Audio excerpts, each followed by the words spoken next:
Welcome to my mini blog. सकाळ सकाळ मो दी झील केमती खेलुचंदी मु हे गली फ्रेश तापर मु बनै देली चा। आज ब्रेकफास्ट थिला चितौ पिठा।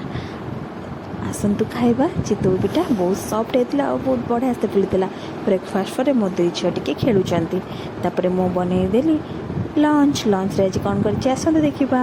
आज थिला कदली बरा लिंबगड़ भजा आउ डाली आउ कदली बरा यहाँ मो झील मानी लंका पड़नी आउ शाग भाजी ता सहित आंब खटा करी आउ पाचिला आंब थिला सालाड थिला। इवनिंग रे मो दी झील खेलुचंदी। देखंतु मो झील केमती राइम्स कहूची।